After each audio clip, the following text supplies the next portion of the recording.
सरदार साहब ने तकरीबन शुरू से आज तक का जो तफसीली सिलसिला था एक मिनट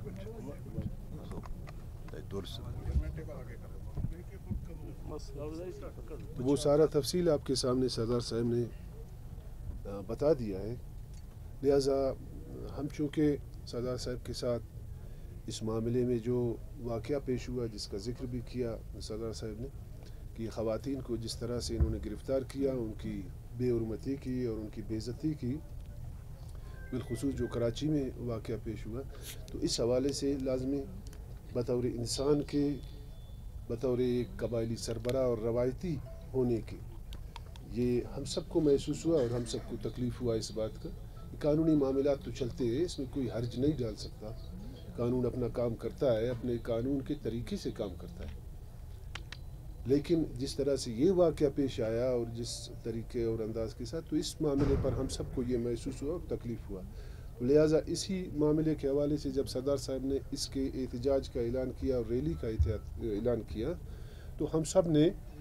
उनका इस बारे में साथ देने का और उनके साथ होने का फ़ैसला किया कि इस गैर इखलाकी और गैर कानूनी तरीके से जो ये मामला पेश हुआ, इसमें हम ज़रूर एहतजाज भी करेंगे, इसको गलत भी बोलेंगे। चाहे कहीं भी कोई गलत काम करेगा, कानून अगर उसको कंट्रोल न कर सके बल्कि कानून उसकी तहफ़्फ़ुज़ करे,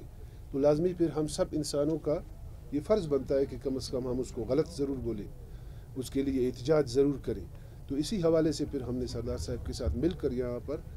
रैली का जो सिलसिला था वो तो नहीं हो सका। यहाँ पर रुकावटें भी ऐसी कि आप ख़ुद अभी रास्ते से आकर देख रहे होंगे कि इस तरह का रैली के लिए किसी भी पार्टी के लिए पाकिस्तान में इस तरह की रुकावटें नहीं डालेंगे। कंटेनर रखा है, रास्ता बंद किया है, फोर्स खड़ा किया, लेकिन 10-10 फुट के दरारें डाल के रोडों को सैकड़ों जगह पर काट दिया गया डोज़रों से, हाईवे को, मतलब बड़े रोड को। तो लिहाजा इससे ज़्यादा मैं समझता हूँ कि हमारी आवाज़, हमारी कोशिश या इस एहतजाज का जो असर था वो आपको इन रुकावटों से और आपको इस सारे मामलात से महसूस हो चुका होगा कि ये रैली या ये धरना ये रायगा नहीं गया है, ये ज़रूर उस बात के तहफ़्फ़ुज़ के लिए एक मज़बूत दीवार बन गया है कि आइंदा के लिए अगर कोई भी किसी के साथ भी, ज़रूरी नहीं है कि एक बलोच ख़वातीन के साथ हुआ तो हमने उसको गलत बोला, क्योंकि ये हमारा इलाका है, हमारा बेल्ट है। कहीं भी कोई गलत इस तरह से इंतहाई गैर रवायती और मामलात होंगे तो उसमें हम ज़रूर उसको गलत बोलेंगे, उसके ख़िलाफ़ ज़रूर बात करेंगे।